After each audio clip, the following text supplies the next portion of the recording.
Hey everyone, Mrs. Ross here. For those of you who are unable to attend our classes, I wanted to go ahead and make this video about our notes, which is going to be our first math assignment of the school year. Our first unit is all about fractions, simplifying, converting, adding, subtracting, multiplying, dividing, and then I'm throwing a little bit of decimals in there, something just to jog your guys' memory. This is something that you have done throughout your school years. I understand that, but every single year it is going to get a little bit more difficult, so I wanted to give you a new idea of what fractions look like in 7th grade. Here we go. Please make sure that as we go through this, if you need to stop this video at any point to get caught up, to rewatch it, pause it, please feel free to do that, and if you have any questions, just let me know. Our first lesson today is lesson 1, and our topic is simplifying fractions. At the beginning of every lesson, we have an EQ. An EQ is our essential question, and this is ultimately the goal of what you should be able to answer by the end of the lesson. For today's lesson, our EQ is, how can I write fractions in simplest form? Here we go. In order to understand and write fractions in simplest form, I first want to review what is a fraction, okay? A fraction is a number that represents a part of a whole. In other words, it is a numerator over a denominator, okay? Now, because these are vocab words in middle school, we do really like to highlight our work, so if you could please get out a highlighter and underline that definition, that would be fantastic.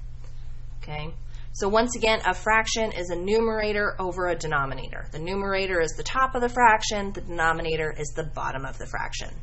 Now, one thing you might also see me do in this is I like to write shorthand. So instead of writing out the word denominator, you might see me write this down as denom. Okay, num would be the numerator, and denom would be the denominator. So that's going to be our shorthand for this unit. Here we go. One key thing that I want you to remember is that our denominator can never be 0. So we can never have the fraction of 1 over 0. That is an unhappy fraction.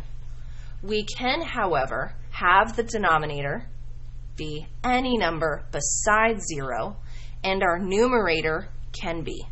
So if I have 0 over 8, that happens to be a happy fraction. Because while we can go 1 divided by 0, or we can't go 1 divided by 0, sorry about that, we can go 0 divided by 8.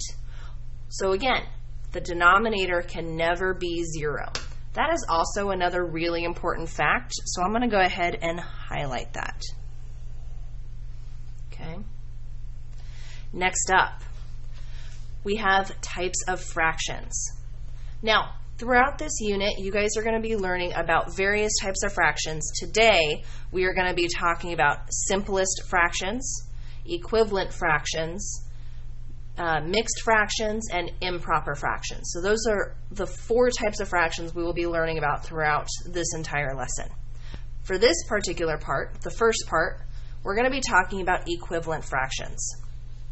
Equivalent fractions are fractions that represent the same amounts but have a different numerator and denominator. Okay, again, this is a definition, so I'm going to go ahead and highlight it. And once again, if you need to pause this video at any point, that's what this is for. I know that notes are new to many of you, so please feel free to pause and restart this at any point that you need. Now, an example of an equivalent fraction would be 2/4 and 1/2, because 2 is half of 4. However, when we take a look at the example 1/3 to 1/4, that is not a set of equivalent fractions, because if we were to think about this as a pizza, a third of a pizza is going to be very different than a quarter of a pizza. So when you're thinking about fractions and you need something to visualize, think of either money, or pizza, or maybe even apple pie, or my favorite, peach pie. Okay. The next type of fraction that we have is a simplest fraction, or in this case, a simplified fraction. And these are fractions that are in their simplest or smallest form. This means that we cannot make the fraction any smaller than it is. That happens to be a simplified fraction. Okay. Now again, if you need to pause this at any point, please do so. I'm going to go ahead and flip my page now. Here we go. So, when we want to simplify fractions, we use something called the GCF, or the greatest common factor, that the numbers have in common. Okay. Now here, the greatest common factor is going to be, once again, the largest number that they have in common. So, if I take a look at the number 20 over 50, the fraction 20 over 50, numbers that can go into 20 would be 2, because it's an even number, 4, because 4 times 5 can go into 20. 5 can go into 20 because it can get multiplied by 4. I can also put down, let's see here, I can have 2 and 10, and I could also have 1 and 20. So I've got a bunch of different scenarios here. So I'm going to go ahead and write those all down. So I have 1, 2, 4, 5, 10, and 20. Because 1 times 20 is 20, 2 times 10 is 20, and 4 times 5 is 20. Now we're going to do the same thing on the bottom. The numbers 1 and 50 work. Okay, so I've got 1 and 50. I'm going to put 50 here on the end. Can 2 go in? Yeah, 2 times 25 is 50, so I'm going to put 2. Then I'm going to put 25. 3 can't. 4 can't. 4 could, but not cleanly.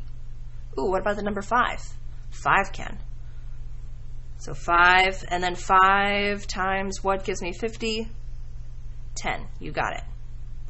Now, there don't happen to be any other combinations that can multiply together to give me 50. So what I'm going to do is I'm going to look for the numbers that they have in common. They both have a 1. They both have a 2. They both have a 5. They both have a 10. And that's it. So I'm going to circle those. So 1, 2, 5, and 10. Now, out of these combinations, which one is the largest one? You got it, 10. So 10 is the largest number. So what I'm going to do is I'm going to divide each one of these by 10. Now 20 divided by 10 is going to give me 2, and 50 divided by 10 is going to give me 5. So my fraction of 20 over 50 in its simplest form is 2/5. Now here's a shortcut as well. Anytime both numbers end in a 0, we can cancel out that 0. And what do we have? 2/5. Perfect. All right, our next one is a little bit more difficult. Here we go. So we have 45 and 60. I'm going to give you a minute. I want you to write down some of the combinations that can go into both 45 and 60. And think about it. Go ahead and pause this video at this time while you're doing that. All right, welcome back. Okay, so here we go. So the numbers that can multiply together to give us 45 are 1, 3, 5, 9, 15, and 45. 1 times 45, 3 times 15, 5 times 9. Next, I have 1, 2, 3, 4, 5, and 6 to start out my 60. Now, 6 times 10 gives me 60. 5 times 12 gives us 60. 4 times 15 gives us 60. 3 times 20 gives us 60. 2 times 30 gives us 60.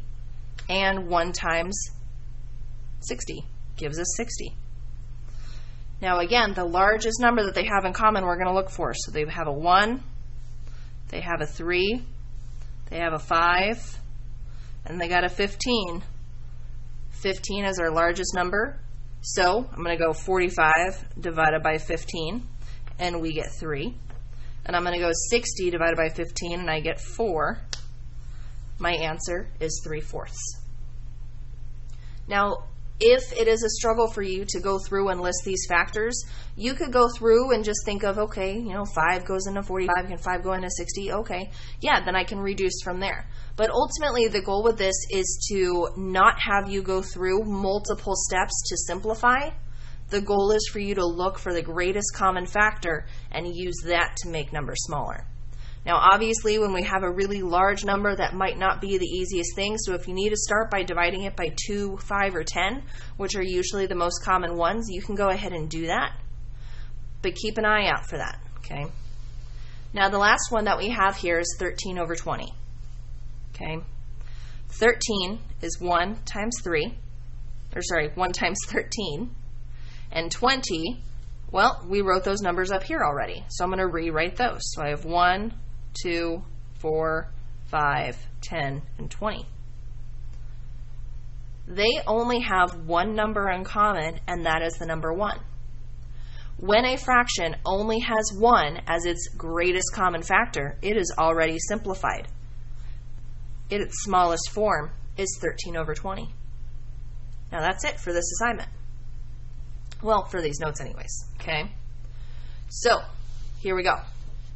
Now, if you have any other questions, please reach out to me and let me know. I'm here to help any way I can.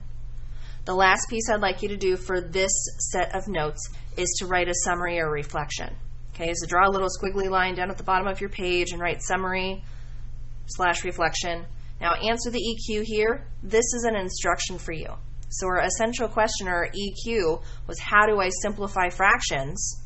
Tell me how you do that here. And the reflection piece is, why is this important? Okay. So summary, tell me the process, answering the EQ. Reflection, why is this important? We always want to be able to answer that why. All right. Now, next up, we have one more set of notes. Now, typically I wouldn't combine these two lessons together. However, we've got the time because we've got an hour and 40 minutes. Okay, if I need to adjust this later, I can. So here we go.